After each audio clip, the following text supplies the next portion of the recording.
The letters typed up on a small plain piece of paper bearing the signature of Pakistan's then Prime Minister Zulfikar Ali Bhutto.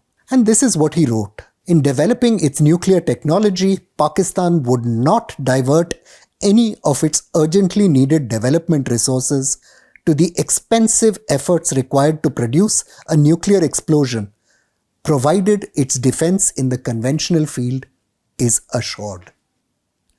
It's an extraordinary document. In 1975, you see, Bhutto had gone to Washington begging for security help to his just defeated country, which had been split in half by the Indian army.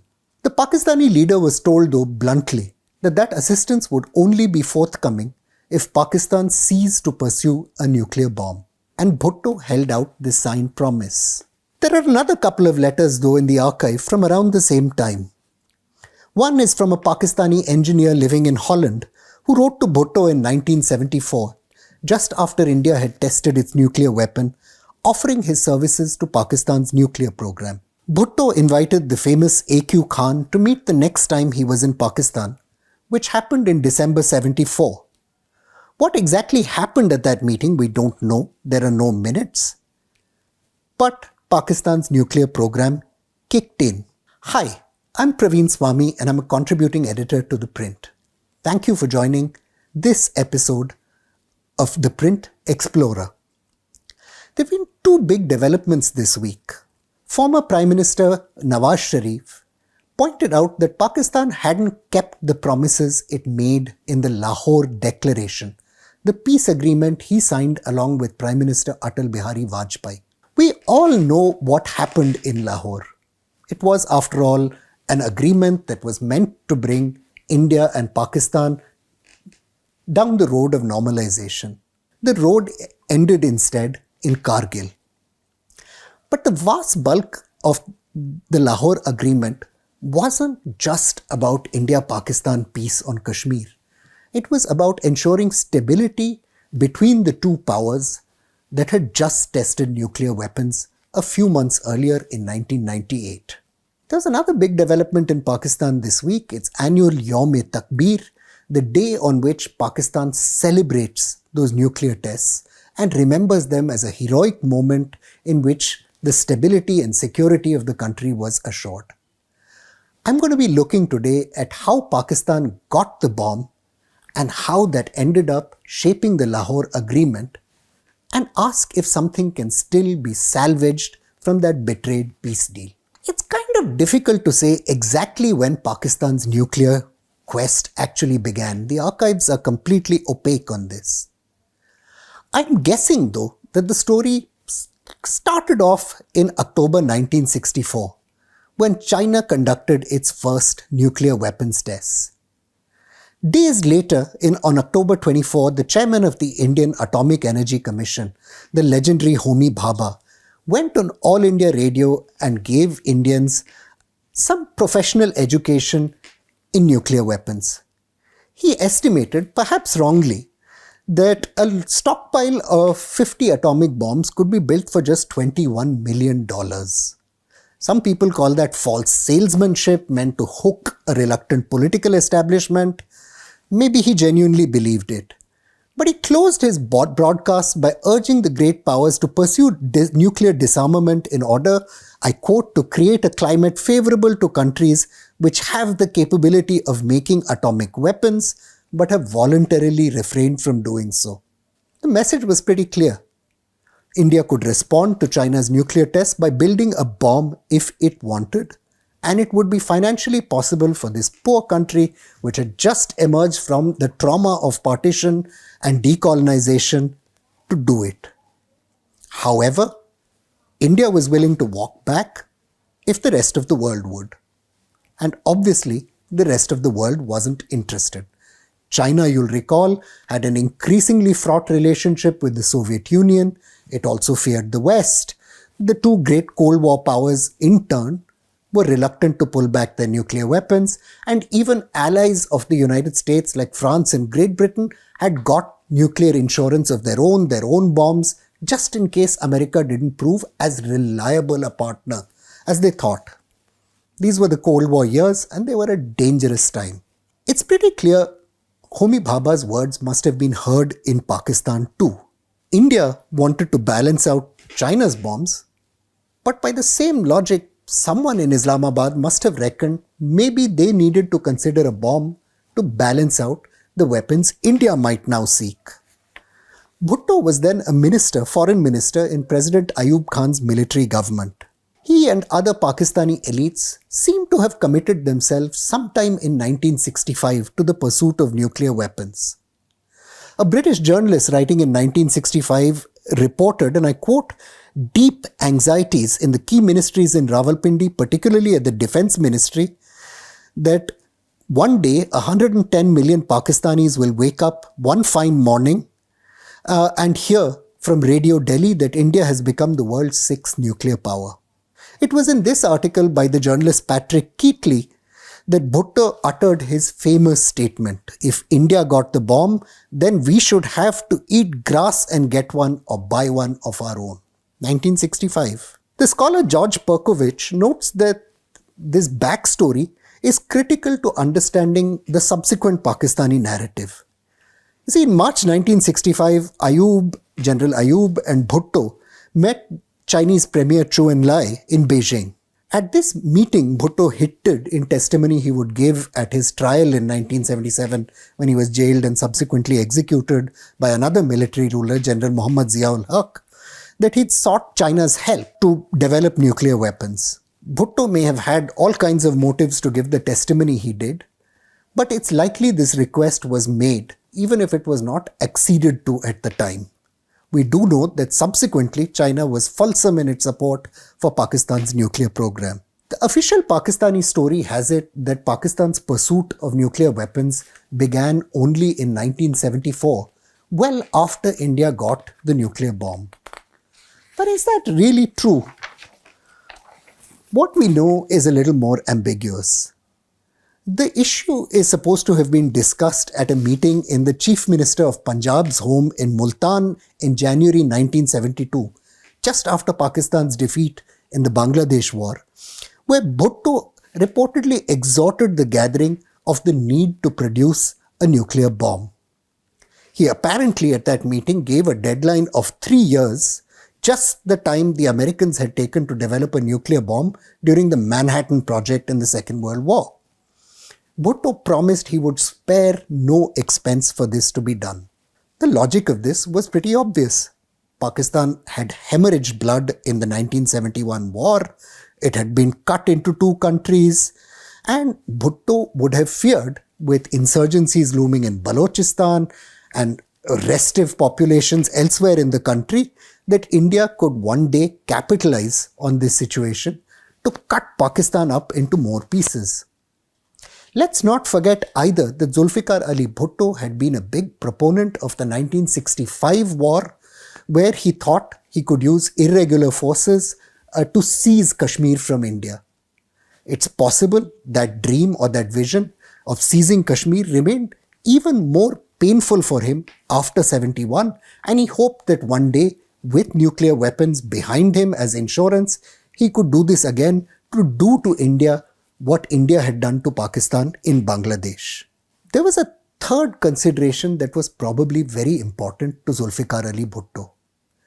Creating a nuclear bomb and a nuclear establishment with it would have given him a counterweight to the massive influence the military continued to have in Pakistan's strategic community and establishment even after its defeat in the 1971 war. You can think of this as deterring India, but also deterring his own generals from pursuing some kind of coup or policies to bring down the Prime Minister. Of course, we know that didn't work out so well. The biggest problem Pakistan had was that unlike India, and India's own resources were quite limited at this stage, Pakistan had even fewer numbers of highly skilled engineers, nuclear physicists, and technical personnel needed for a bomb program. It also didn't have the kind of elaborate nuclear infrastructure India had begun to develop. By 1973, after an earlier dalliance with the United Kingdom's Atomic Energy Agency fell apart, The Pakistan Atomic Energy Agency contracted with a Belgian firm to secretly build a pilot-scale reprocessing plant in Pakistan. This eventually became what would be called Pinstec 4. What was the reprocessing plant? The reprocessing plant would have let Pakistan enhance fuels and garner plutonium, which can be used to build a lightweight nuclear device, much easier to deliver than enriched uranium devices because of weight. The plant was not large enough, though, to be the source of an ambitious nuclear weapons capacity. Pakistani nuclear officials also entered into negotiations with France to acquire an industrial-scale reprocessing plant. Pakistan hoped to obtain a facility free from nuclear safeguards, a possibility in that France had not at that point signed the Nuclear Non-Proliferation Treaty and was therefore not legally obliged to insist on any international safeguards at plants it cooperated in building in other countries. But the talks were slow and fitful. In George Perkovich's conversations with the former chairman of the Pakistan Atomic Energy Commission, Munir Ahmad Khan, the original idea was for Pakistan to develop its own nuclear infrastructure as India had done. But all of these limitations likely meant that Pakistan very quickly realized it just wouldn't be able to meet these objectives. And even if it could build a nuclear bomb by getting plutonium from the French supplied plant, it wouldn't be able to develop the other components that were necessary. It therefore decided to go down a shortcut route, which was to pilfer what it could. Moreover, in 1975, Prime Minister Bhutto had started expressing frustration at the slow pace of negotiations over the reprocessing plant. The French were now insisting that the Pakistan government implement international atomic energy safeguards on the proposed facility. And India's test, of course, as we know, happened in 1974, adding on to the pressure. And that's where Prime Minister Bhutto got the letter from A.Q. Khan in 1974. A.Q. Khan cast himself as a patriot, disturbed by India's tests, and committed to helping Pakistan acquire the same facility. A.Q. Khan returned to Pakistan in 1976 in January. He became famous. He was become a household name in many parts of the world because he left his Dutch engineering firm and began an notorious career as a proliferator of nuclear weapons.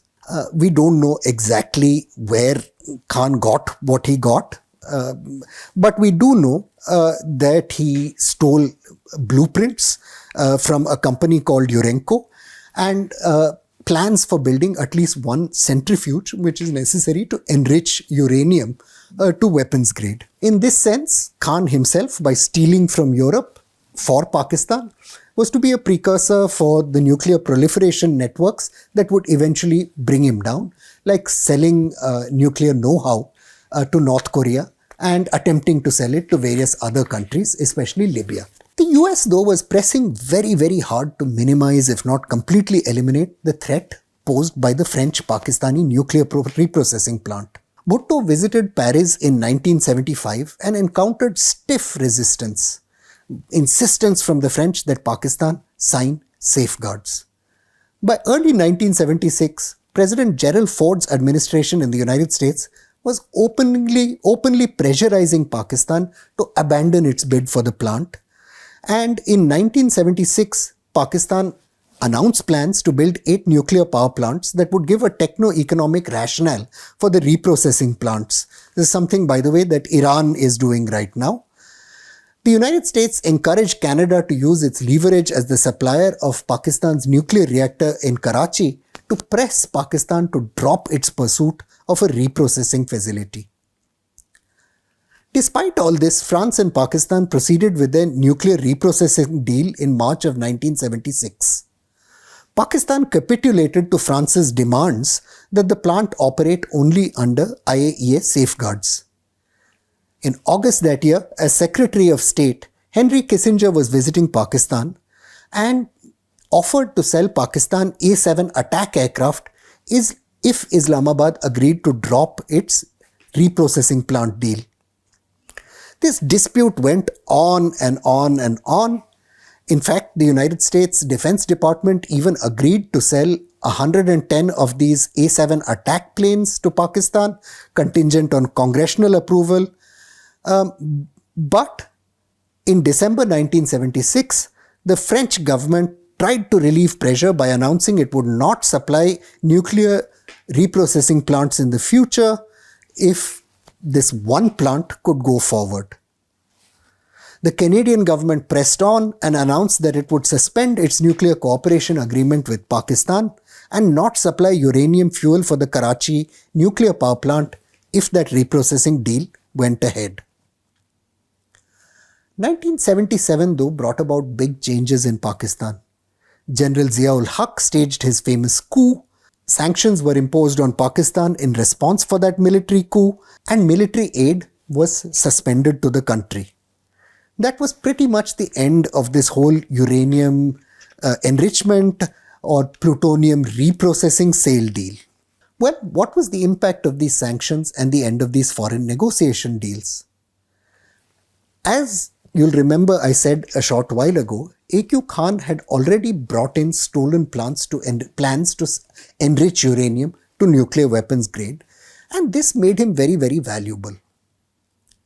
Pakistan was already succeeding in tunneling around the international pressure brought on it using the stolen blueprints and stolen materials that A.Q. Khan was willing to obtain. We know from a number of histories around that time that there were various indications of this nuclear smuggling going on, but either the world was not overly concerned about it, did not take it seriously enough, or companies were just too greedy to care. In August 1978, with growing US pressure and doubts about Pakistani intentions, France revoked its nuclear cooperation contract with Pakistan. The French decision, of course, reflected growing world concerns about what a Pakistani nuclear bomb would mean, and also changed geopolitical circumstances. In France, Prime Minister Jacques Chirac, who was a big proponent of that nuclear deal with Pakistan, had stepped down. Well, what was the end result of these pressures, conflicting pressures and pulls? In August 1978, the French walked out of their deal with Pakistan, and that was the end of the reprocessing story. But Pakistan, because of the stolen technology A.Q. Khan had brought in, could continue developing its nuclear weapons. From a variety of sources, we know that Pakistan probably had a crude, ready-to-deliver nuclear bomb by 1987.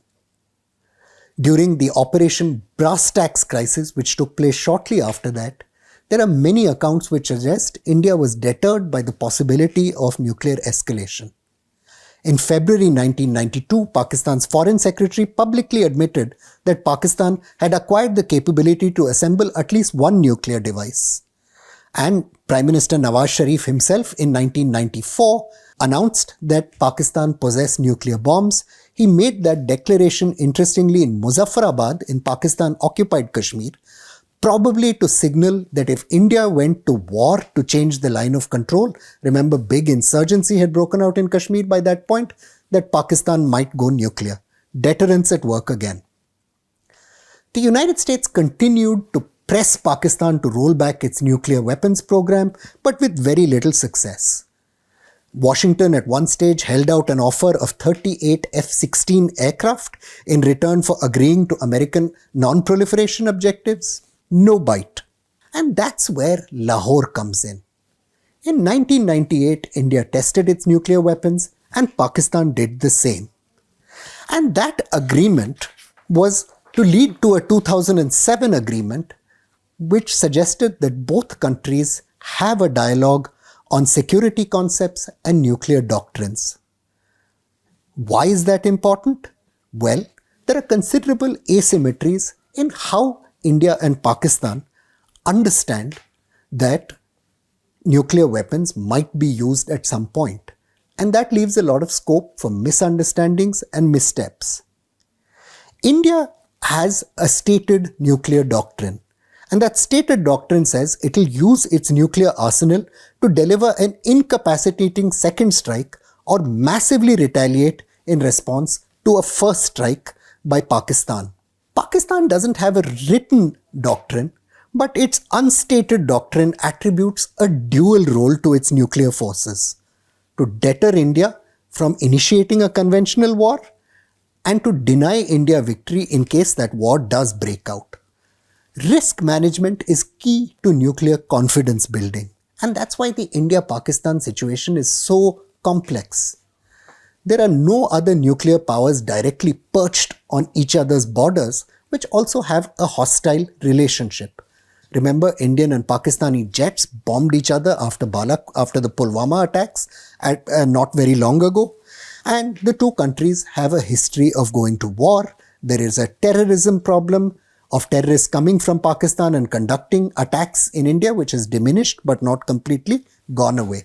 Nuclear bombs, though, are very different from all other kinds of weapons, because the scale of damage they could potentially inflict would destroy both countries and their possibilities for progress for a great deal of length of time to come.